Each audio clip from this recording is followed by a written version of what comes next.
In the cool, amber-hued days of autumn in 1991, the tranquility of a quiet suburb in Portland, Oregon, was abruptly shattered. A child had vanished in the dead of night, without a trace. 5-year-old Isabel Izzy, R.H., had gone to bed like any other night, tucked safely beneath her My Little Pony comforter, her favorite stuffed bunny by her side. But by morning her bed was empty. The only sign that something had gone terribly wrong was the open window beside her bed, swaying gently in the breeze, the curtains fluttering like ghosts. Her mother Elaine had come home from an exhausting double shift at the local hospital just after 3 in the morning. Her instinct had driven her to check on Izzy, as she always did, but this time her daughter was gone. No note, no noise, just silence. The police came quickly. So did the dogs, the helicopters, and the flood of volunteers combing through the dense woods behind their home. They found nothing. No fingerprints, no tire tracks, no signs of struggle. It was as if Izzy had simply evaporated into the night. 9 years passed. The world kept turning, seasons changed, and eventually so did Elaine's address. But everything shifted again one afternoon when she stumbled upon something long buried, a child's toy tucked inside a dusty box. It was a small, battered voice recorder, one of Izzy's favorites. When Elaine pressed play, expecting a silly recording or lullaby, what she heard instead sent a chill down her spine and cracked open a secret that had lain dormant for nearly a decade. That discovery would soon lead investigators down a path that revealed the most harrowing truth of their entire careers. That very afternoon in Portland, Elaine stood inside the skeleton of her former life, sealing shut the last cardboard boxes in what used to be her home. The walls still echoed with the laughter and sorrow of years past, but the place felt hollow now, less a home and more a museum of what once was. Though much of the furniture still stood in place, the soul had left. It wasn't her house anymore. It belonged to Charles, her ex-husband, and the knowledge of that clung to her like the damp air of a storm waiting to break. Charles, kneeling nearby, methodically secured a box with a strip of packing tape. His movements, precise and patient, reflected the same careful nature that once made him a solid, steady partner. They worked together in silence, comfortable, rhythmic, the kind of silence only two people who had spent 15 years married could share. Even divorce hadn't erased that quiet understanding between them. "This one's ready," Elaine said softly, nudging the box forward with her foot. Inside were her nursing uniforms, worn soft from years of use, along with heavy medical textbooks and the stethoscope she'd received on the day she graduated. It had felt like a lifetime ago. Charles stood and lifted the box without strain. At 45, he was still fit, his arms sculpted from years of carpentry. "I'll take this one to the car," he murmured, disappearing toward the front door. Elaine reached for another box, trying not to let her mind wander into the past. The house felt like a mausoleum now, every corner heavy with memories, some cherished, others too painful to revisit. After Izzy's disappearance, they had tried, truly tried, to stay together. But grief has many faces, and theirs had turned in opposite directions. Charles retreated into his workshop, drowning in sawdust and private therapy sessions. Elaine buried herself in the hospital, taking on extra shifts until sheer exhaustion blotted out the aching silence at home. The fights began subtly. Disagreements over groceries, confusion about the electric bill. But underneath those surface arguments lay a silent current of blame and guilt. Two parents adrift in the unknown, unable to fix what had been shattered. 6 months earlier, after years of tiptoeing around the inevitable, they had faced the truth neither wanted to say out loud. Staying married wouldn't bring Izzy back, and so they separated. Charles reappeared in the doorway, wiping sweat from his brow. The early June heat was unrelenting, and moving heavy boxes into Elaine's tiny Honda Civic was no easy feat. "That's most of it," he said with a tired smile. "Just a few more." Elaine hesitated, then said quietly, "I want to see her room, one more time." Charles's expression softened. "Of course, I'll finish up down here." Grateful, Elaine turned and slowly made her way up the staircase. Her fingers drifted along the polished oak banister, wood Charles had installed when they first bought the house. Each creak of the floorboards underfoot sang a familiar tune, one steeped in memory and heartache. She paused at Izzy's door, her hand trembling on the knob. When she opened it, time seemed to collapse.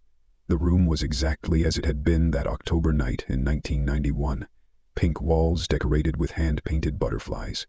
A white dresser, every drawer front covered in colorful stickers. The small bed sat untouched, its cheerful bedding a stark contrast to the emptiness of the room. The only change was the window, now secured with bars and reinforced locks, a cruel symbol of too late precaution. Elaine stepped inside, breathing in the faint scent of childhood. She remembered that night so clearly, arriving home in the early hours, peeling off her scrubs, and glancing in to find her daughter's bed cold and empty. The breeze had been crisp, the curtains dancing with it. The terror had descended instantly, consuming her like wildfire. Despite the massive initial response, canines, aerial searches, even a brief involvement by the FBI, there was never a breakthrough. Without any signs of foul play or evidence of abduction across state lines, the federal authorities soon withdrew. The local police, though committed, had little to go on. As months turned into years, the case slipped from headlines and into obscurity. Elaine approached the small white wardrobe, her eyes locking on the photo resting on top. It was framed in tarnished silver, and the girl within smiled out with wide, gap-toothed joy. Izzy, in her favorite striped shirt and overalls, eyes alight with mischief and innocence. Elaine pressed her lips to her fingers, and then to the glass. "Goodbye, baby girl," she whispered, voice catching. Wiping her eyes, she turned away and made her way downstairs. Charles stood beside her car, having finished loading the last of the boxes. They faced each other awkwardly in the driveway. Two people who had once imagined growing old together, now navigating the uncertain space of post-marriage life. "You gonna be okay?" he asked gently. "I'll manage," Elaine said, her voice firm but not cold. "We both will." She climbed into the car and rolled down the window. Charles leaned in slightly, worry etched across his brow. "You sure you want to take all this stuff? Your new place isn't that big." "If I need more space, I'll get a storage unit," she said, managing a faint smile. "It's not a big deal." She paused, then added more softly, "Take care of yourself, Charles." "We'll see each other," he said. "Yeah," she replied. "Drive safe." The short drive to her new apartment felt surreal, like crossing an invisible boundary between two versions of herself. Her new home was modest, a small two-bedroom unit on the second floor of a complex near the hospital, practical and quiet. One room for sleeping, the other for storage. Unloading the car took hours. The complex provided a wheeled cart, but the sheer number of trips up and down the stairs was exhausting. Some neighbors peeked out from behind curtains or open doors, observing the newcomer with mild curiosity. No one offered to help. Elaine didn't mind. She wasn't here to make friends. By early evening, her new living room was a maze of cardboard towers. She collapsed onto her second-hand couch, too tired to unpack. Essentials like work clothes, toiletries, and cookware could wait. Her eyes kept drifting toward one box in particular, the one labeled in thick black marker, Izzy's favorites. She stared at it for a long moment before finally dragging it closer. Her hands trembled slightly as she peeled open the flaps. Charles had taken care of packing the box while Elaine was busy dealing with the apartment paperwork. She'd specifically asked him to gather items Izzy had adored the most, things that still held echoes of her laughter, her imagination, her spirit. When Elaine peeled back the cardboard flaps, the first thing she saw was the purple plush owl that had once been Izzy's bedtime guardian. Its stitched-on eyes still stared out protectively. Nestled beside it were her daughter's beloved unicorn, its fur now matted with age, and a handful of other stuffed companions, all worn from hours of play and storytelling. Beneath the soft toys lay a collection of neatly folded clothes, pajamas with cartoon bunnies, a floral dress Izzy wore to preschool picture day, and a tiny pair of leggings with stars on the knees. As Elaine pulled them out one by one, a familiar, bittersweet scent rose to meet her. Johnson's baby shampoo, graham crackers, and that warm, dusty smell unique to well-loved toys. It was the unmistakable fragrance of a child's world. Buried further down in the box was a pile of well-worn storybooks. Their corners were bent, pages marked with faint crayon scribbles, titles like Corduroy, Where the Wild Things Are, and The Velveteen Rabbit called back countless bedtime routines. Elaine smiled through tears, her heart swelling with painful nostalgia. And then, her fingers touched something hard, rectangular. She pulled it out slowly. It was the red and white cassette recorder. Not the sleek Fisher-Price model Izzy had circled in the toy catalog for weeks before her 5th birthday, but a cheaper knockoff they'd found at Toys Plus. Money had been tight that year. The water heater was leaking, and winter was coming. They'd promised her the fancy recorder later. This one had been the compromise. Elaine turned the plastic toy in her hands. It was heavier than she remembered. Probably the batteries, she thought, likely corroded by now. She slid open the compartment and, just as suspected, white crust flaked around the old batteries. She carefully removed them, using a tissue to wipe the contacts clean, and rummaged through her junk drawer until she found a pair of AA replacements. With a soft click, the recorder's play button depressed. A burst of static crackled through the small speaker, and then a voice, young, high-pitched, and achingly familiar, filled the room. "Testing, testing," the voice chirped. "This is Isabella Marie Rhodes, and I'm 5 years old." Elaine froze, her breath caught in her throat, her hands trembling. She hadn't heard her daughter's voice in nearly a decade. It struck her like a physical blow, unraveling years of forced composure. Tears streamed down her face as Izzy continued, chattering brightly about her day, how she and her friend Harper played tag at recess, how she saw a butterfly in the garden that had shiny blue wings like magic. The recorder captured it all in the chaotic, joyful way that only a child could narrate. But then the tone shifted. There was a muffled shuffling, the sound of movement. And then, a voice. Charles's voice came through, faint but unmistakable. "Easy, come to the princess room when you're done. Remember what I promised. Once we're finished, we'll go to Toys R Us for that new My Little Pony." Elaine's heart stuttered. She hit rewind and played it again. There it was, princess room. Her brow furrowed. That wasn't a phrase she recognized. Charles had never referred to Izzy's bedroom that way before, not when she was alive, and certainly not in any of their conversations since. The way he said it was peculiar too. His tone, usually calm and grounded, had taken on a sing-song quality, coaxing, maybe even manipulative. And Izzy? She'd never been a princess type. Dragons, yes, puppies and unicorns, definitely, but frilly gowns and tiaras had never interested her. Was it a game they'd played together when Elaine wasn't home? A nickname that simply slipped her memory? After all, Charles had spent more time at home with Izzy during the days, while Elaine pulled extra shifts at the hospital. She searched the box again, her fingers sifting through every item. No My Little Pony figurine. Perhaps it was lost. Or maybe Charles had kept it. Some of the more emotionally charged toys had been too difficult for either of them to face. Still, something didn't sit right. The words on the recording gnawed at her, a tiny pebble in her mental shoe. Elaine set the recorder aside and stood up, shaking off the unease. She turned her attention to the scattered boxes around the apartment. She had to focus. Unpack her essentials, organizing her paperwork. Her shift at the hospital started in a couple of hours. The routine was grounding, the routine was safe. Hours passed. She filled kitchen cabinets with mismatched plates and mugs, hung her clothes in a cramped closet, and pinned photos of better days onto fresh white walls. But when she finally opened the filing cabinet to organize her professional documents, panic surged through her. Her nursing license renewal forms. Gone. She flipped through every folder. Twice. She checked the boxes marked with her name. Nothing. Her heart pounded against her ribs as she checked the time. 8:30 p.m. Her shift began at 10 o'clock dot. Without those documents, she couldn't legally be on the floor. She grabbed her phone and dialed Charles. He answered on the third ring. "Elaine, everything okay?" "I think I left my nursing license paperwork at the house," she said, trying to keep her voice even. "I've looked everywhere here. I need it for work tonight. Would it be okay if I stopped by to check?" There was a pause. "I just left for my grief group," he said. "Won't be back until late." Elaine glanced out the window. The sky had begun to darken, streaks of orange and violet melting into twilight. "Can I let myself in with my key?" "Of course," Charles replied. "You know where everything is. Just make sure to lock up when you leave." "Thanks," she murmured. "I really appreciate it." "No problem. Good luck tonight." She ended the call and slipped the key off her ring. It felt strange in her hand now, something both precious and obsolete, a key to a place that was no longer hers. She left the unpacked boxes behind and drove back through familiar streets, her mind replaying the phrase again and again. Princess Rune. It was like trying to remember a dream already dissolving.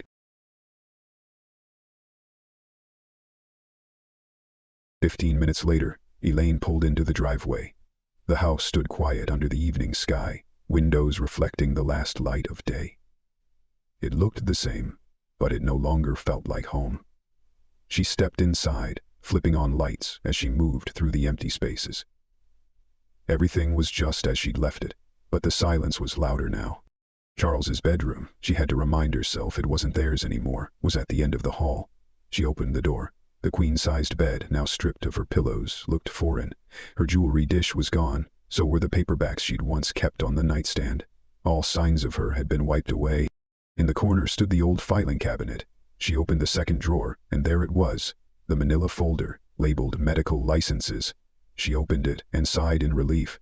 Her renewal forms, CE certificates, all accounted for. At least one crisis had been averted. Tucking the folder under her arm, Elaine gave the room one last glance. Nothing seemed out of place, yet something still tugged at the edges of her mind. The recorder. The words. The princess room. A phrase that didn't belong. A puzzle piece without a puzzle. Almost without realizing it, she found herself climbing the stairs again, back to Izzy's room. The door creaked open, revealing a space stripped of its innocence. Without toys and clothes, it felt empty, larger somehow and lonelier. She stepped inside, brushing her fingertips along the walls, searching for something she couldn't name. A mural, a hidden decal, some clue she'd missed. There was nothing, but she wasn't ready to leave. There were no signs of fantasy in the room. No whimsical murals, no sparkly tiaras or pastel-colored castles. Elaine opened the closet door, half expecting some forgotten sticker or glitter-covered crown to fall out. Instead, only a few empty hangers clinked against one another, swaying slightly in the breeze created by her movement. The stillness felt heavy, almost sacred. She crossed the room, her gaze settling on the old freestanding wardrobe against the far wall, a relic of better time. As she stepped closer, the wardrobe shifted, tilting forward just enough to make her pause. It had once been sturdy, filled with Izzy's tiny clothes, shoes, and toys. But now, hollow and unused, its flaws were impossible to ignore. The front left foot no longer made contact with the floor. Elaine knelt and examined the gap, noticing how the wooden floorboards beneath it had warped, likely from moisture trapped in the sealed-up room. Portland's damp, rain-soaked climate had quietly taken its toll over the years, especially on houses like this. Older, full of character, and vulnerable to time. She reached out to steady the piece, but it wobbled under her touch. Just one good shove might be enough to send it toppling over. That thought unsettled her. What if it fell during the night? Charles might assume someone had broken in, or worse, think it was some kind of sign or omen. After everything they'd been through, he didn't need that kind of scare. Not now. She checked her watch. 7:30 p.m. Harrison's Hardware was just down the road, and they usually closed by 8. If she hurried, she could grab a few wooden shims and stabilize the wardrobe herself. A quick fix. Something to help ease the unease. As she moved through the hallway, the sharp ring of the phone echoed through the otherwise silent house, startling her. Without thinking, Elaine turned toward it, her hand reaching instinctively for the receiver. Years of habit taking over, but her hand froze just inches from the phone. This wasn't her house anymore. These weren't her calls to answer. Charles was the one who lived here now. He deserved his privacy, and she needed to respect that. She stepped back, collecting her purse and the folder with her documents. As she reached for the light switch to begin shutting things down, the ringing stopped. A brief silence followed, then the answering machine clicked. "You've reached the Rhodes residence," Charles's voice intoned in the usual automated politeness. "Please leave a message after the tone." A woman's voice came through, warm but tinged with concern. "Charles, this is Mrs. Jansen from the group. I need you to call me back as soon as possible. We need to talk about your attendance and participation. You've missed 3 sessions now." 3 weeks, Charles. The group is concerned. Please call me. Elaine froze mid-step. 3 weeks? But just earlier that evening, Charles had told her he was on his way to therapy. Every Tuesday for the past 5 years, he had claimed to attend his grief support group. It was the one thing that had remained consistent in the chaotic aftermath of Izzy's disappearance. Even as their marriage crumbled, Charles's weekly session was a touchstone. Mrs. Jansen, the group's therapist, had been a guiding force, professional yet compassionate. Elaine had joined the group herself for the first 2 years, until the emotional weight of it became too much to carry. So why was he lying? He stood there, heart pounding, thoughts racing. Was it just a misunderstanding? Maybe he had simply been late. But 3 sessions? That wasn't lateness. That was absence. Part of her wanted to pick up the phone and call Mrs. Jansen herself, to ask for clarification, to express her concern. But the other part, the rational, divorced part, reminded her that Charles's choices were no longer her responsibility. They had gone their separate ways. They'd promised to remain friends, to support each other when needed, but friends didn't dig into each other's personal therapy attendance records. Still, the unease remained. Elaine locked the front door behind her and walked to her car. The late spring air had cooled considerably, the first hints of night brushing against her skin. The subtle scent of pine mingled with the ever-present dampness of Portland's trees. As she sat behind the wheel, she reached for the car phone, the bulky built-in handset the previous owner had installed. It was outdated and clunky, but she kept it active for emergencies. This wasn't technically an emergency, but it felt like one. She dialed Charles's number, her eyes scanning the darkening street as she waited. The neighborhood had once been a dream. Wide streets, quiet nights, great schools. A place to build a life and raise a child. Now, it was just another stop on a road marked with loss. The phone rang once. Twice. A third time, she nearly hung up. "Hello?" Charles' voice came through, sounding slightly breathless, like he'd been caught mid-motion. "Charles, it's me," Elaine said, her tone neutral. "I just wanted to check in. Are you at therapy?" Silence followed, broken only by a faint hum of static on the line. "Charles?" she repeated. "Yes, he began, then paused. "I mean, no, not yet. I'm on my way there. I had to pick up Matthew. He lives pretty far out, but we plan to attend together tonight. I'll be about 15 minutes late." The explanation came too fast, tumbling out like pebbles down a slope. Elaine narrowed her eyes. She'd heard him lie before. Small, harmless fibs over the years, about surprise parties or why he'd forgotten to take out the trash. This had the same energy. Too many details, too much justification. "I didn't mean to pry," she said carefully. "When I was at the house earlier, a call came in. It went to voicemail. It was Mrs. Jansen." Yes," Charles said quickly, a nervous laugh crackling through the receiver. "She hates when anyone's late. I've been late a few times recently, and I guess she's just being thorough. Probably just wanted to remind me." Elaine frowned. "She said you missed 3 sessions. Not just late, missed." Charles hesitated. Did she say that exactly? His voice was too casual, too light. "She just asked you to call back," Elaine said. "It's not a big deal." There was another pause. "Well, I should get going," he said finally. "Matthew's waiting." "Sure," Elaine replied. "Drive safe." "You too. Bye." The line clicked off. Elaine stared at the phone before slowly placing it back into its cradle. 15 years of marriage had taught her to read Charles like a book, and he was definitely lying. The question was, about what? She started the car and backed out of the driveway. Harrison's Hardware was only 5 minutes away, a family-owned shop that had stubbornly endured the rise of big-box chains. It wasn't flashy, but it was reliable, a cornerstone of the community. When she stepped through the front door, a cheerful bell jingled overhead. George Harrison, the owner's son, looked up from behind the counter with a familiar grin. "Elaine, good to see you. How's everything?" "Fine," she said, smiling briefly. "Just need some wooden shims. I've got a wobbly wardrobe." "Aisle 3, halfway down," he said, pointing. As she moved through the aisles, her thoughts returned to Charles, to the voicemail, to the strange unease building in her chest. Something was wrong, she could feel it, and it had something to do with that recording. And the words Izzy had spoken nearly a decade ago. The bell above the counter had barely stopped chiming when George, still ringing up another customer, looked up and called out, "Hey, how's Charles's renovation project going? Does he need a hand? I've got a free weekend coming up." Elaine paused mid-step, momentarily confused. Renovation? That's what should be done on a second-floor renovation. George glanced over, puzzled by her reaction. "Yeah, the hobby room he's building. He was in here last weekend. Bought a whole cart full of stuff. Plywood, paint, a few new tools.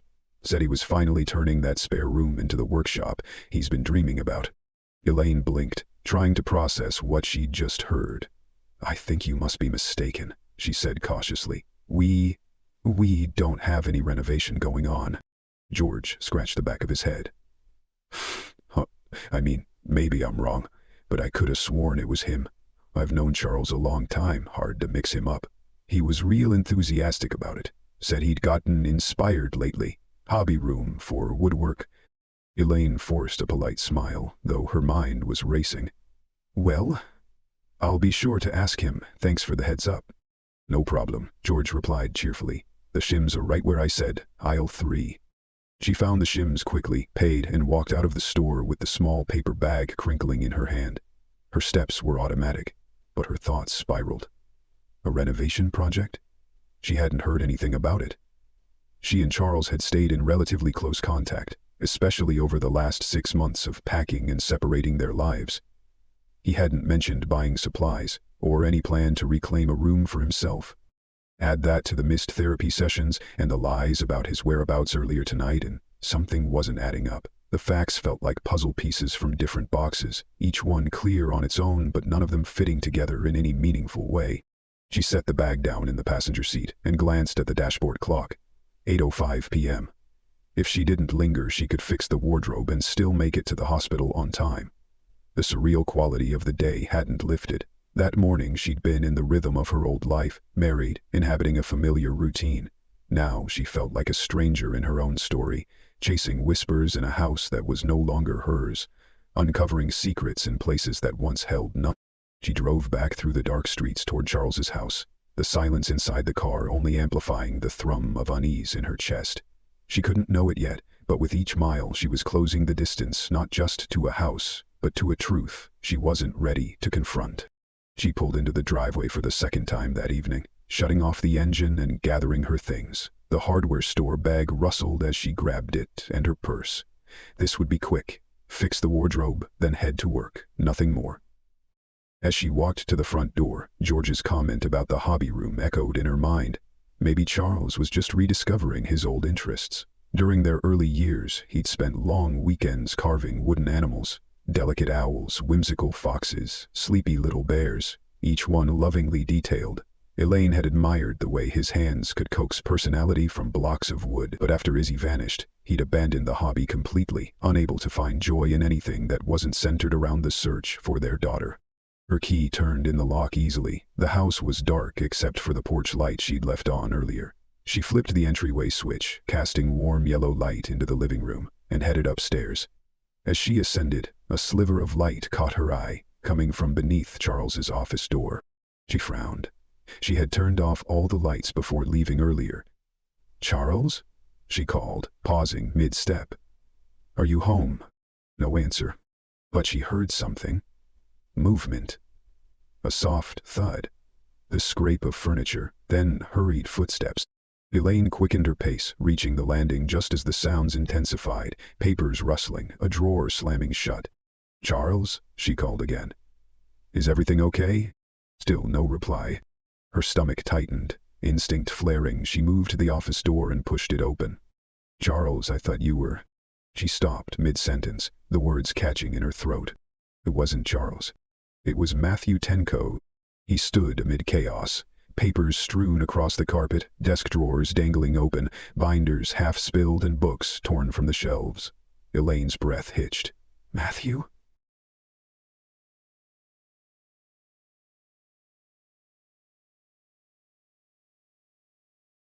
He turned slowly, almost like he hadn't heard her at first. His face was pale and sweaty, skin sickly and slick. His usually tidy hair stood in disarray. When their eyes met, she felt a chill creep down her spine. His pupils were so dilated they nearly consumed his irises. Are you okay?" she asked, even though the answer was written all over him. "You don't look well." Matthew took a shaky step forward. The acrid smell of sweat and alcohol hit her immediately, mixed with something more pungent, something she couldn't identify. Panic rippled under her skin. "What are you doing here?" she asked, trying to keep her voice steady. "Did Charles send you to get something?" He said nothing. His expression was blank, cold, distant. He moved closer. Elaine's instincts screamed. "Matthew, stay where you are," she said firmly. "You're not well. I'll call for help, medical help. Let me do that." She reached for the office phone. He lunged. His hands clamped around her wrists with brutal force, the grip so tight it felt like her bones might snap. "Let go," she shouted, twisting to escape. "Matthew, stop. You're hurting me." She slammed her shoulder into his chest and broke free, stumbling out of the office. She reached for the doorknob to slam it shut behind her, but he caught the door with one hand and yanked it open again. The look on his face was void. No recognition, no remorse. This wasn't the man who'd built birdhouses for neighborhood kids, who brought Izzy a carved unicorn one Christmas. This was someone else. Fear surged. Elaine turned and ran, making it halfway down the hall before he grabbed her from behind, his arms locking around her waist. She kicked and twisted, screaming, "No, get off me!" He dragged her backward, toward Izzy's room. The door banged open. He shoved her inside. She fell hard onto the small bed, the familiar comforter catching her like a net. Before she could scramble up, he was on her, pinning her with his full weight. His breath hit her face, rank with whiskey, and his hands clawed at her clothes. "Matthew, don't," she sobbed, pushing against him. "Please. You have a wife, a child. Think about them." But he wasn't listening. He didn't even seem to hear her. His face was a mask, blank, expressionless, inhuman. Her hand shot out, fumbling across the bedside table until it closed around a familiar shape. Izzy's nightlight. A pink ceramic elephant, fragile but solid. Elaine swung it with everything she had. It hit Matthew's temple with a sickening crack. "I'm sorry," she gasped, her voice trembling. "I have to do this." A sharp grunt escaped Matthew's throat as the ceramic nightlight struck him, and he rolled off Elaine, clutching the side of his head in pain. For a brief second she saw his eyes flutter in confusion, rage flickering behind them. She didn't wait to see if he would rise again. Elaine scrambled to her feet and darted toward the door. She didn't make it far. Matthew surged back to his feet with startling speed, rage overtaking pain. He grabbed her arm and swung her around, slamming her back into the wardrobe with a sickening thud. The breath whooshed from her lungs as she collapsed to her knees, gasping. Then something unexpected happened. The wardrobe, already precariously imbalanced from earlier, teetered forward. Its warped base gave out entirely. With a groaning creak and a splintering roar, the massive piece of furniture tipped and crashed to the floor. The impact cracked the aging floorboards beneath it. As the dust settled and the wooden fragments stilled, a gaping cavity in the floor yawned open beneath the wreckage. Elaine blinked through the settling debris, still gasping, her vision swimming. Inside the newly exposed hollow were rows of cardboard boxes. Dozens, maybe more, and inside them, VHS cassettes, stacks of VCDs, all organized, all sealed away beneath the bedroom where Izzy had once slept. Matthew's demeanor shifted in an instant. The look of fury disappeared, replaced by something far more chilling. Elation. His lips stretched into a grotesque grin, the kind that spoke of dangerous obsession. "This," he whispered with awe, dropping to his knees. "This is what I was looking for." He began grabbing tapes by the armful, stuffing them into his coat, into a torn messenger bag slung across his back. Elaine, dazed and barely able to rise, stared in disbelief. What were these tapes? Why had they been hidden, and why did Matthew seem to know about them? "No!" she shouted, lunging forward on instinct. She grabbed for his hands, trying to knock the tapes away. Several fell from his grasp and clattered across the hardwood floor, the plastic echoing ominously through the quiet house. Matthew swore under his breath and scrambled to gather what he could.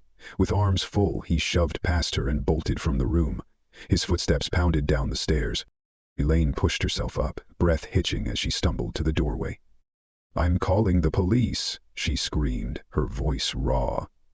She staggered to the window, just in time to see Matthew disappear down the driveway, still clutching the tapes like stolen treasure. He didn't glance back. He didn't care. Whatever was on those tapes was worth everything to him, even an assault. Elaine sank against the wall, her entire body shaking. Her wrists throbbed from his grip. Her back ached from the impact with the wardrobe, but none of that compared to the sickening dread spreading in her chest. Why had Matthew broken into the house? What had he known that she didn't? And what was hidden in those tapes that was so valuable he'd risk everything to retrieve them? Her eyes moved to the gaping hole in the floor, still partially covered in broken furniture. Inside, beneath layers of dust and aged cardboard, dozens of tapes remained untouched. Matthew had only taken a fraction. The rest were still there. Elaine crawled forward and reached for one of the nearest cassettes. It was old but intact. The label had been written carefully in black marker, "Princess Room, Volume 47 in." Her stomach turned. That phrase, "Princess Room," had first come from the toy cassette recorder. She hadn't known what it meant then, but now, in the context of a hidden stash of tapes, it felt sinister. Her fingers trembled as she placed a tape aside and rose shakily to her feet. She had to call the police. Now. She found the cordless phone on the wall and dialed 911. Each digit felt impossibly heavy. When the dispatcher picked up, Elaine's words rushed out in a panicked stream. "I need police at 4728 Elm Street. A man just attacked me. His name is Matthew Tinko. He broke into the house and he took things. The dispatcher kept her calm, asking questions gently. Elaine answered automatically, her eyes locked on the chaos in Izzy's room. The hidden compartment, the broken furniture, the endless sea of tapes. "Officers are on the way," the dispatcher assured her. "Stay on the line with me until they arrive." Elaine nodded, more to herself than the dispatcher. While she waited, her gaze dropped to the other cassettes Matthew had dropped. She knelt and began examining them, handling them delicately like evidence at a crime scene. Princess Room, Volume 23 in. Princess Room, Volume 89 in. Volume 256 in. Her stomach clenched. The numbering suggested hundreds of tapes. How many volumes were there? She peered into the hole again and saw rows of boxes, each one filled with meticulously labeled recordings. Hundreds, maybe more, each marked with the same phrase. Sirens cut through the night, growing louder. Red and blue lights bounced off the windows. Elaine exhaled shakily as 2 patrol cars pulled into the driveway. Moments later, a uniformed officer stepped into the doorway, hand resting near his sidearm. "Ma'am? Are you Elaine Rodas?" "Yes," she replied, forcing herself to stand. "The man who attacked me, he left about 10 minutes ago. He was drunk or high, I don't know, but he took some of these." She gestured toward the tapes. The officer nodded and stepped aside as more officers entered the home, sweeping through it with practiced efficiency. The plainclothes detective followed, a man in his 50s with tired eyes and a calm presence. "I'm Detective Morrison," he said, extending a hand. "You're safe now, Ms. Rodas. Let's go over everything that happened." Elaine told him everything. Matthew's presence, the assault, the falling wardrobe, the discovery. He listened, scribbling notes with methodical precision. "You said his name is Matthew Tenko?" he asked. "Yes, he's my ex-husband's best friend. They've known each other since high school." Elaine hesitated, then added, "I should call Charles. He needs to know." Morrison nodded. "We'll want to speak with him as well." Elaine pulled out her phone and dialed. After several rings, Charles finally answered. "Elaine?" His tone was impatient. "Why do you keep calling me?" "I told you. I'm with Matthew at group therapy. What is this about?" Elaine's heart dropped. Another lie. "Charles," she said slowly, "Matthew was just here, at your house. He attacked me. The police are here now." Silence. "They'll want to talk to you," she continued, and handed the phone to Morrison. "This is Detective Morrison," the officer said. "We need you to come to your residence immediately. There's been an incident involving—" The line went dead. He frowned and handed the phone back to Elaine. "He said he was at therapy," she muttered, "with Mrs. Jansen. But that's not possible if Matthew was here." Morrison turned to his team. "Get the address of that therapy center, and someone get me Mrs. Jansen's contact info. Send a unit." As officers began making calls, Morrison turned back to the tapes, picking up one and examining the label. They all say Princess Room," he noted. "Do you know what that means?" Elaine swallowed. "I heard it today. On an old recording from my daughter. She went missing 9 years ago." Morrison's eyes sharpened. "Your daughter's missing," he repeated. "What's her name?" "Isabella," Elaine whispered. "We called her Izzy." "She was 5, Elaine whispered, her voice fracturing under the weight of memory. "She disappeared from her bed in the middle of the night. We never found any leads. The case went cold." Detective Morrison exchanged glances with 2 nearby officers. "Ma'am, I think it's time we take a look at what's on these tapes." Together they moved to the living room. Elaine's hands trembled violently as she picked up one of the discs and slid it into Charles' DVD player. The machine whirred to life. The television flickered. Then the screen settled on an image. A home video, slightly grainy but clear enough. The living room on screen was instantly familiar. Charles sat cross-legged on the floor, helping 5-year-old Izzy arrange colorful building blocks into a tower. Her high-pitched laughter echoed through the room, lighting up the atmosphere with that same bright sound Elaine remembered from the cassette recorder. It was pure, joyful. "That's from before she vanished," Elaine said, her voice barely audible. "Maybe a few months before." On the screen, Charles turned to the camera and smiled. "Izzy," he said playfully, "want to play a game? Go to the princess room and surprise me." "Okay, Daddy," Izzy chirped, springing to her feet. She ran off camera, her tiny footsteps fading into the distance, downstairs it seemed. Elaine frowned. "She's going to the basement. she said slowly. "But we never called it the princess room, not once."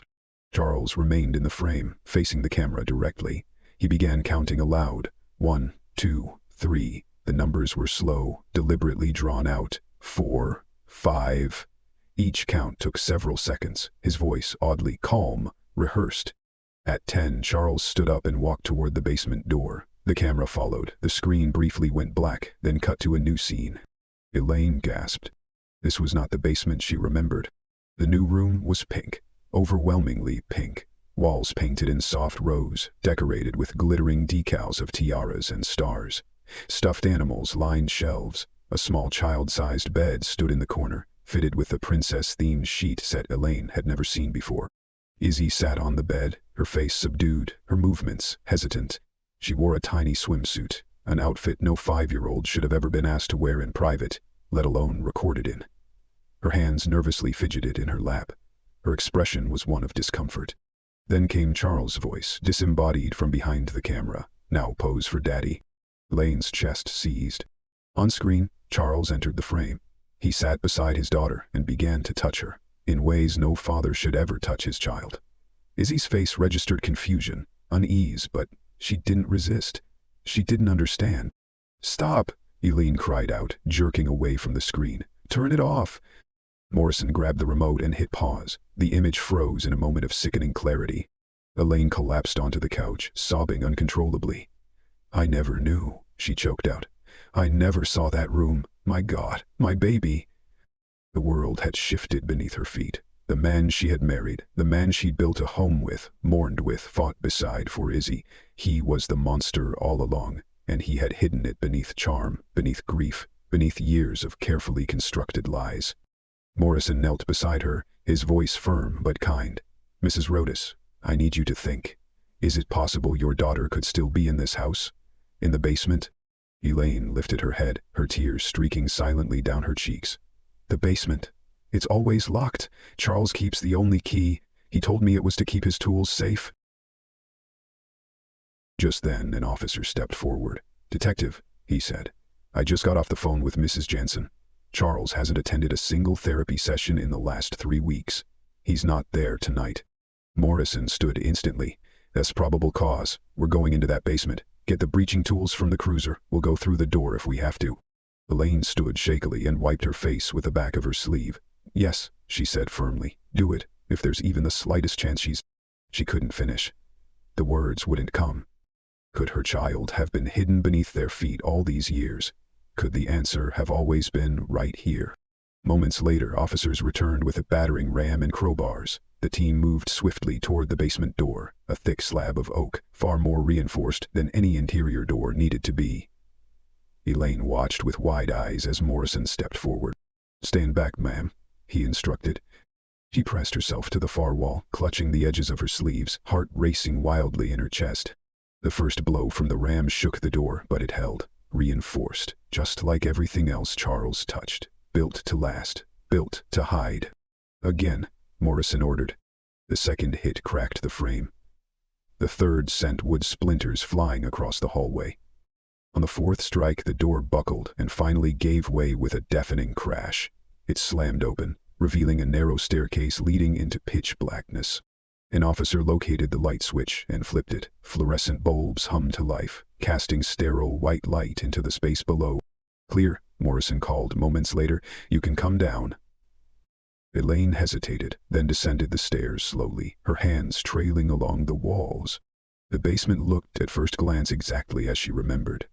Charles's workbench sat against one wall, neatly arranged with tools. Pegboards held rows of labeled jars, screws, nails, bolts. A washer and dryer hummed quietly in the corner. "My husband. He's always been organized," Elaine said softly. "He'd come down here sometimes, build things. But it's not abandoned. It's never been abandoned." Morrison nodded. "Check everything," he barked. "We're looking for hidden doors, secret rooms, false walls, anything." The officers moved systematically, knocking on walls, examining for hollow sounds, checking the floor for irregularities. One officer lifted a corner of old carpet, another shone a flashlight into a vent. Upstairs, more officers combed through the other tapes, hoping for clues about the hidden room's location. Occasionally Elaine heard muffled curses and gasps. She didn't want to know what they were seeing. Elaine turned to Morrison. The hardware clerk, George. He said Charles bought renovation supplies recently. Plywood, paint, tools. Morrison's eyes narrowed. Do you have the house's original building plans? Elaine shook her head.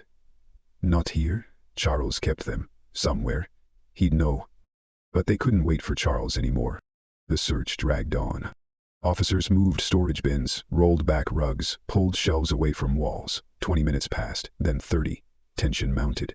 Elaine dropped to her knees, crawling beneath the workbench, running her hands along the back wall. Nothing. Then she moved to the washing machine, angling her head to peek behind it, into the tight, narrow space between the appliance and the wall. Something was there. A crack. A seam in the foundation that didn't belong. Something beneath the washing machine gleamed faintly, catching a shard of light that didn't belong to concrete or metal. Elaine squinted and leaned closer, heart quickening. Detective, she called out, her voice taut. There's something under here. Morrison was at her side in seconds, joined by 2 officers. Together they heaved the washing machine away from the wall, its legs scraping loudly across the cement floor. The dryer followed, with another groan of protest. Where the machines had stood, the space revealed more than just dust. A disc lay half buried in grime, covered in lint and soot. Morrison crouched and picked it up gingerly, wiping the surface with a cloth. The label, scrawled in the same hand as the other recordings, read, Princess Room, Volume 331, in. Another one, he murmured grimly. Wait, look at the wall, one officer said, pointing. The area, previously hidden behind the appliances, showed a subtle irregularity. A section of drywall didn't quite match the rest. Its texture, its paint tone, even the alignment of the screws differed just enough to stand out now that they knew where to look. Morrison ran his fingertips along the edge and paused. There's a latch, he said. The panel was so skillfully constructed it was nearly invisible, flush with the surrounding wall. Morrison tugged gently. Nothing moved. It's locked, he muttered. An officer handed him a crowbar. With a metallic screech, Morrison wedged the tool into the crack and applied pressure. For a moment the panel resisted. Then, with a loud snap, the latch gave way, and the false wall creaked open on hidden hinges. Behind it, a passage extended forward, narrow, cramped, and dark. Elaine instinctively recoiled.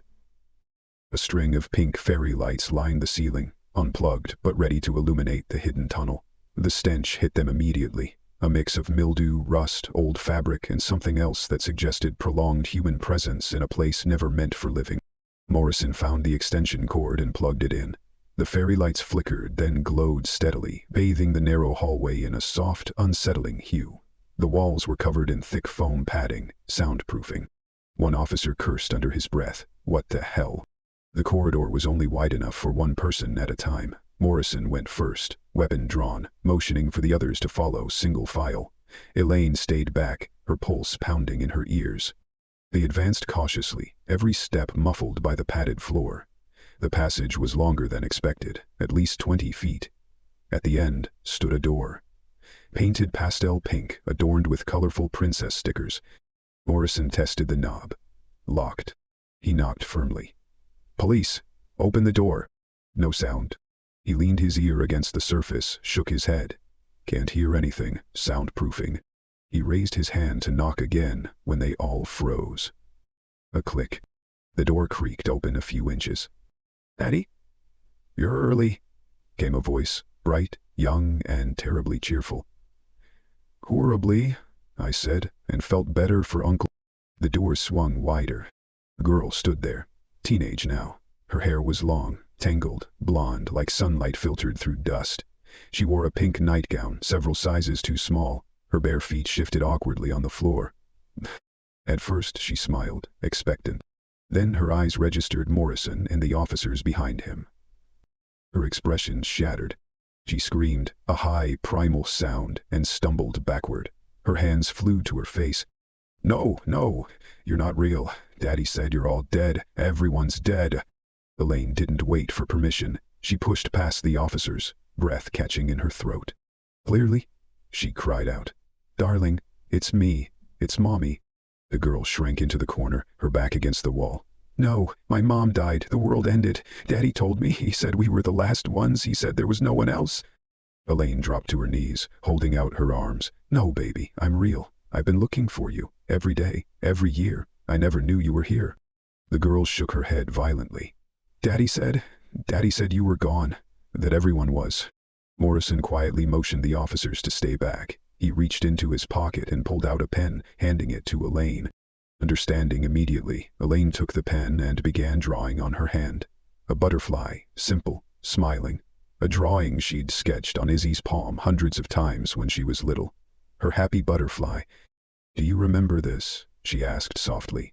You always wanted me to draw it again when the old one washed off. You said it kept the bad dreams away.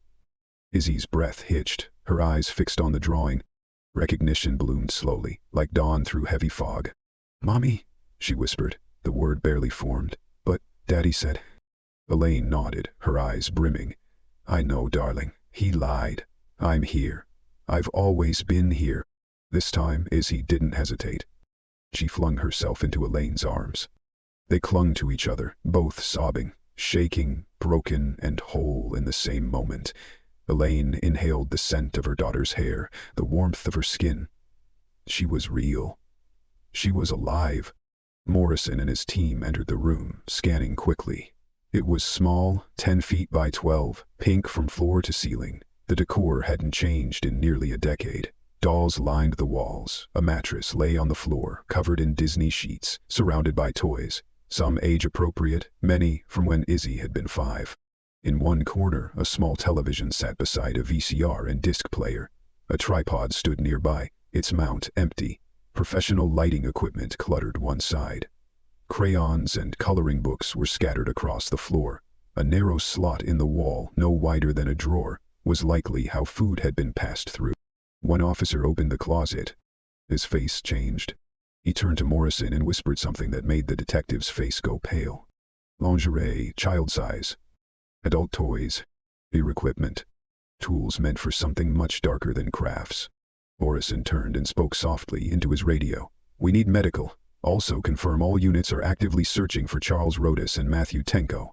Rodas is now considered the primary suspect in a long-term child abduction and abuse case. Paramedics arrived minutes later. They approached Izzy with great care, explaining gently they needed to examine her. She clung to Elaine's arm but allowed them to proceed. Outside, under the stars, seated in the back of the ambulance, Izzy stared out at the world she'd been told was gone. She looked lost, overwhelmed, and strangely calm. I thought everyone was dead, she said for the 3rd time. Daddy said there was a war, bombs. He said we were the only ones left.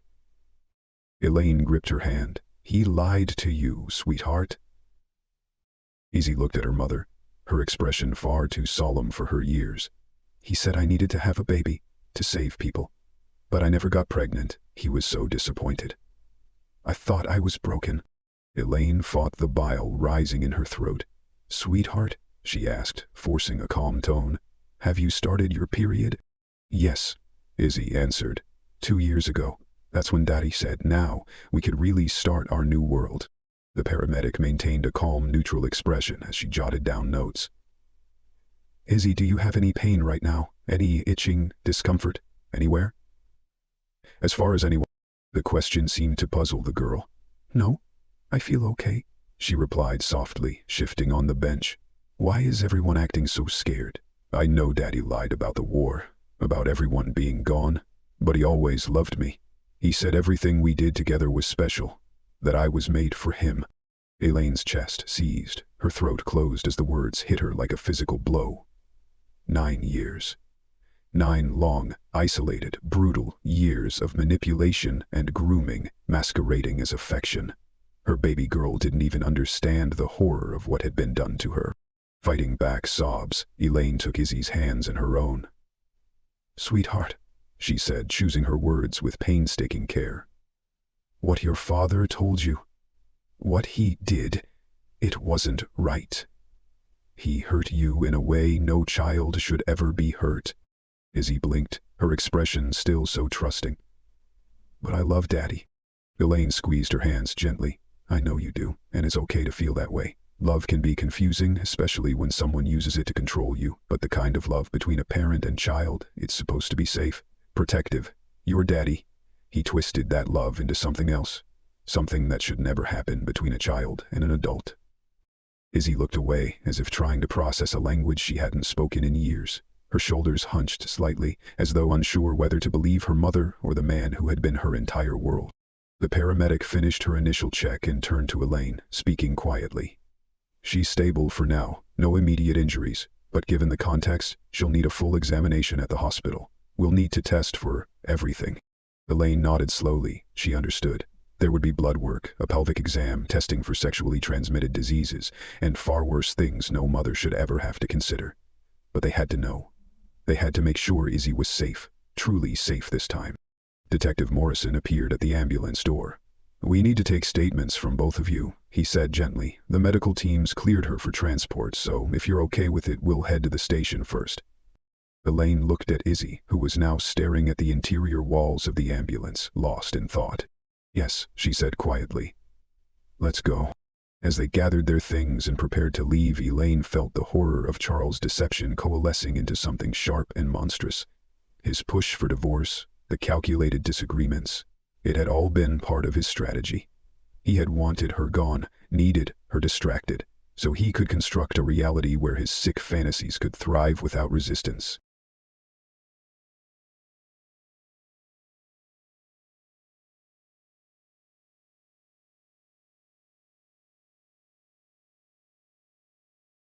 While Elaine had grieved, worked her exhausting shifts, cried herself to sleep, believing her daughter was missing, gone, maybe dead, Charles had been playing house in a locked basement, a pink dungeon lit with fairy lights, a place of captivity cloaked in toys and lies. 9 years, 3,285 days. His entire childhood stolen, corrupted. As they stepped out of the ambulance, Morrison held the back door of the patrol car open. "Mrs. Rhodes, Isabella, come with us." Elaine helped her daughter into the back seat, then slid in beside her. Izzy curled against her mother, eyes glassy, arms still trembling. The girl barely flinched when Officer Chen climbed into the front seat and adjusted the dashboard radio. Static gave way to a transmission.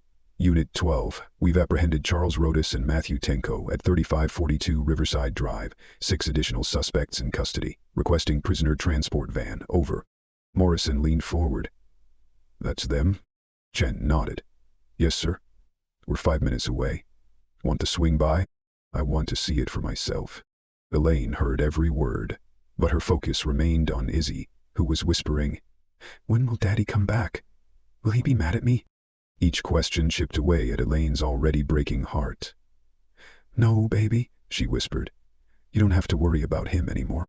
As they drove through the darkening Portland streets, the car was silent save for the soft hum of the engine and occasional bursts of radio chatter. "Child exploitation material found on site. Crime scene unit requested." Elaine instinctively placed her hands over Izzy's ears, shielding her daughter from words she could never unhear. The horrors Charles had committed, what he had recorded and shared, were now part of a criminal network, a rot that had spread far beyond their home. They turned onto Riverside Drive, a quiet residential street of 2-story homes with modest lawns and well-tended hedges. Tonight, it looked like a crime scene. Police vehicles lined the curb, their lights strobing against the rows of siding and trees. A group of neighbors stood on the sidewalk, murmuring anxiously, pointing. "Stay in the car," Morrison instructed. "I'll be right back." Through the window, Elaine watched in disbelief. 8 men stood handcuffed, faces lit by the harsh glare of police headlights. Charles was among them, his head bowed, shoulders sagging, as if the weight of his sins had finally pressed him to the ground. Matthew stood next to him, glassy-eyed and swaying. The other 6 men were strangers, middle-aged, older. Some looked resigned, others were defiant or clearly terrified. They wore casual clothes, like they'd just come from a barbecue or poker night. Officers moved in and out of the house, hauling out evidence bags. A loud voice rang out. "Found them mid-strayback. Princess Room, volume 962, looks recent." Another officer added, "They call it Family Sanctum Fellowship. Meetings rotate houses. They share this crap like it's a movie club." Elaine's stomach turned. A fellowship. A circle of predators trading footage of violated children like baseball cards. How many victims? How many homes had secret rooms and hidden tapes? Charles looked up then, eyes scanning the crowd, until they locked on Elaine.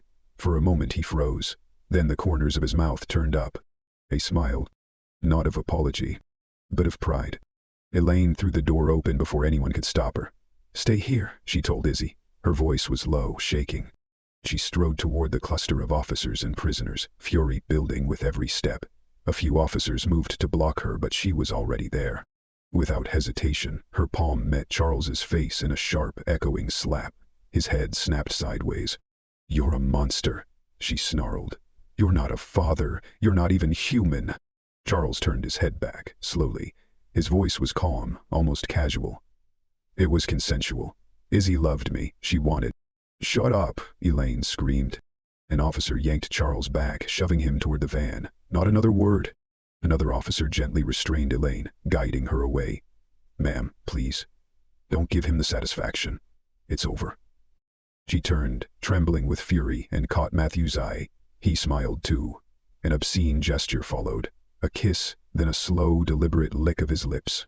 Morrison snapped. "Get her back to the car. These men aren't worth her breath." Elaine let herself be led back, her vision blurring with tears. Inside the car, Izzy looked at her with wide, worried eyes. "Where did you go, Mommy? Why did you hit Daddy?" Elaine climbed in beside her, pulling the girl close. "I'm sorry, sweetheart," she said softly. "I just couldn't let him speak another lie." Outside, officers began loading the 8 men into separate vehicles. The flashing lights of justice painted Riverside Drive, red and blue. The transport van rumbled away first, its metal frame swallowing the 8 suspects as it turned the corner under the watch of flashing red and blue lights. 2 patrol cars followed close behind, silent in their escort. Charles, his hands cuffed tightly in his lap, never once turned to look back. Not toward the home he had desecrated, not toward the life he'd pretended to share with Elaine. The man who had once promised to protect their family now sat still as stone, vanishing into a future carved out by his own depravity. From the rear passenger seat of a patrol cruiser, Elaine sat in stunned silence, her arms wrapped protectively around her daughter. Through the window, she watched as forensic teams continued their methodical work under the glare of portable floodlights. They carried out evidence box by box, VHS cassettes, VCDs, DVDs, each a capsule of horror, each a silent witness to atrocities hidden behind a facade of suburban normalcy. Even the television and old video players were removed, anything that might contain remnants of Charles's monstrous activities. Yellow police tape fluttered around the perimeter, an ugly ribbon marking the edge of innocence lost. Neighbors lingered on the sidewalk, whispering behind cupped hands, their faces etched with disbelief. It was as if no one could reconcile the dark revelations with the ordinary-looking home that had sat quietly on their block for so many years.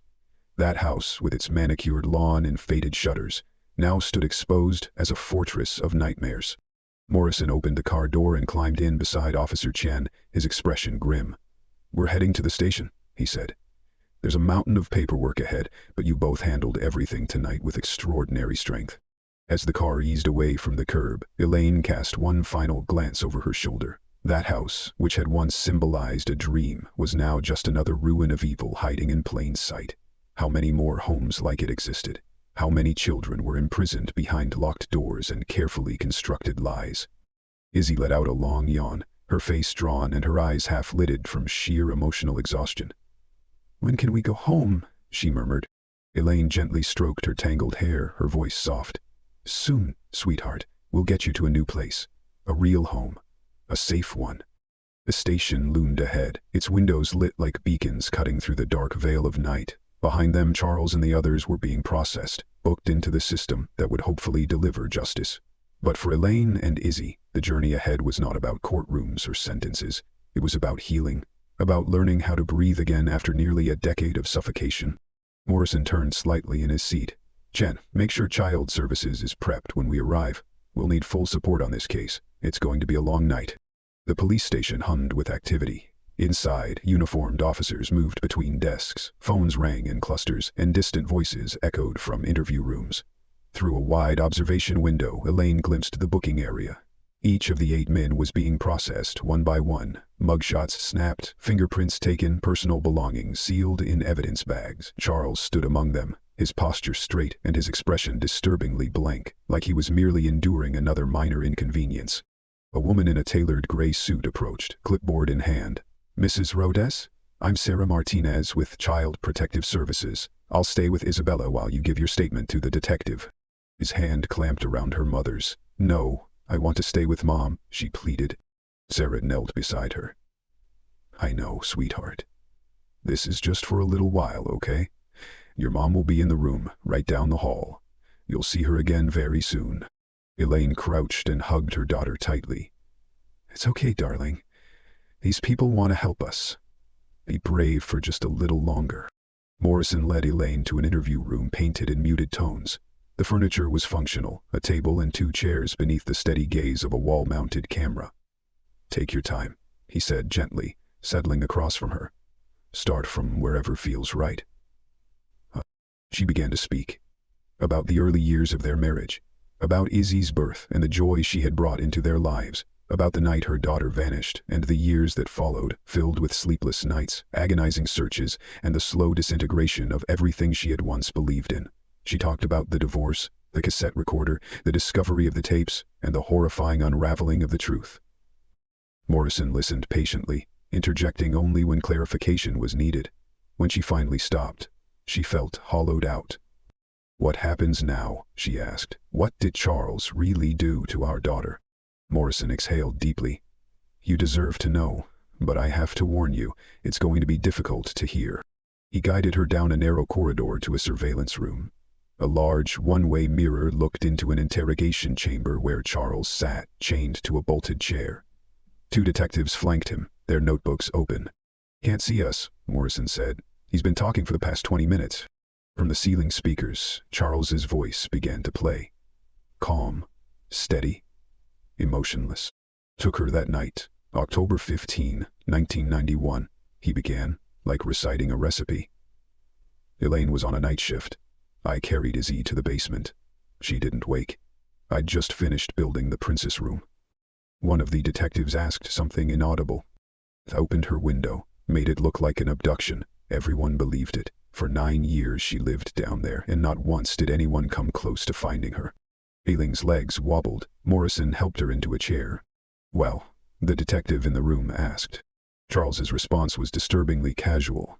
"Because she was mine. I created her. Why shouldn't I keep her? I gave her everything, food, toys, affection, and when she came of age, I told her the world had ended, that it was just us, that she needed to bear my child, to save the species." One of the detectives interrupted. "How did we miss the hidden room?" Charles smirked. "You did a basic sweep. I staged clutter, filed fake renovation permits, even forged blueprints. The space was soundproofed." "Isolated, undetectable." Elaine's hands trembled. "He was always so good with tools," she whispered. "I worked nights. I had no idea. If Matthew hadn't broken in..." Morrison placed a hand on her shoulder. "Come on. That's enough for now." Back in the interview room, Elaine stared blankly at the floor. "And Matthew? Why did he break into the house?" "Matthew's been surprisingly candid," Morrison replied. "He was jealous of Charles. Apparently Charles was a kind of star in their circle. He produced the most videos, had the most compliant victim. The other members would circulate material, but Charles's tapes were considered premium." Elaine felt like she might be sick. Her daughter had been reduced to some twisted status symbol among predators. Monsters. That's what they were. Elaine sat in stunned silence as Detective Morrison continued, his tone calm but edged with fury. "Matthew became obsessed," he said. "He'd watched the tapes too many times, knew your daughter's face too well. He couldn't stand being second to Charles anymore. He wanted more access, more control, but he couldn't find where Charles was keeping her. So he came tonight to take the video collection." Elaine's voice trembled. "He broke in through the back door. He attacked me." "We know," Morrison confirmed, nodding. "He admitted to everything. Said your presence shocked him, that seeing you reminded him of Izzy. It triggered something violent in him." Elaine pressed her fingers to her lips. The thought of what Matthew had intended chilled her to the bone. Morrison's expression softened slightly, but the gravity remained. "Mrs. Rhodes, your daughter will need years, maybe a lifetime of therapy. On the surface she might seem okay, but what she's endured, 9 years of grooming, gaslighting, manipulation, and sexual abuse. That leaves deep scars. Emotional, psychological. Some we won't even understand for a long time. I know, Elaine said softly, but she's alive. That means something. It means we still have a chance. Morrison nodded and stood. Let's get you back to her. They found Izzy just down the hallway, seated on a bench beside Sarah Martinez. When the girl spotted her mother, she bolted upright. "Mommy," she cried, throwing herself into Elaine's arms. Both held each other tightly, shaking with sobs. Elaine clung to her daughter like a lifeline, inhaling the scent of her hair, feeling the warm weight of her. It still didn't feel real. "An officer will escort you both to the hospital shortly," Sarah said gently. "We'll need to do the full medical examination we discussed." Elaine nodded, eyes still fixed on Izzy. She'd walk her through every test, every hard moment. In a quiet waiting room nearby, they sat side by side on an old, worn couch. Izzy curled against her, her face pressed into Elaine's shoulder. They didn't speak at first. The night had collapsed upon them like a tidal wave, leaving both stranded in silence. Then, slowly, the dam broke.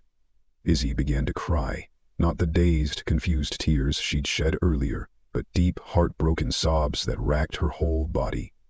"The officer told me everything," she said between gasps, "and I think they're right. Dad lied to me about everything." Elaine stroked her daughter's tangled hair. "I know, sweetheart. Said the world ended," Izzy sobbed. "He said everyone died. You, Grandma, my teachers. He told me it was just us. I believed him. I thought I had to help him save the world." "You were just a child," Elaine whispered. "None of this is your fault." Izzy looked up at her, her face twisted in grief. "Why did he do that to me?" Elaine swallowed hard. "I wish I had an answer. Some people are broken in ways we'll never understand, but you did nothing wrong. You were innocent. He was supposed to protect you, and instead he used you. That is not love. That's cruelty." "But I loved him," Izzy said softly. "Even when it hurt. I thought I was doing something good." Elaine wrapped her arms tighter around her daughter. "That's what he wanted you to think. He twisted your love into something else. But it's over now. You're free." They sat like that, wrapped in quiet and warmth, while the station around them slowly fell silent. Somewhere deeper in the building, the men who'd stolen so much from so many were being booked, processed, and locked away. But here, in this room, something precious had been reclaimed. "We'll find a new home," Elaine said, almost to herself. "Somewhere far away. You'll go to school, make friends. We'll get a dog. We'll plant flowers." Izzy didn't answer for a while. Then, very quietly, she asked, "Will people hate me? Will I always feel this broken?" "No," Elaine said. "Not everyone needs to know your story. You get to choose who you trust, who deserves to hear it. And it's okay to take your time. There's no rush. Healing isn't a race." An officer appeared at the door. "Ma'am?" "The escort is ready." Elaine stood, then helped Izzy to her feet. Their hands found each other's and held tight. As they walked through the corridors of the police station, Elaine thought of what lay ahead. Doctors, counselors, lawyers, courtrooms, press, teaching her daughter what a normal world looked like, what kindness felt like, what safety meant. But they would do it together. Every step forward they would take side by side. The nightmare Charles had built couldn't stop them now. Love, real, healing love, would outlast him. At the doors, Izzy paused. "I'm scared, Mom." "Me too," Elaine whispered. "But we've got each other, and together we're unstoppable." They stepped into the night, toward the car, toward the hospital, toward the rest of their lives.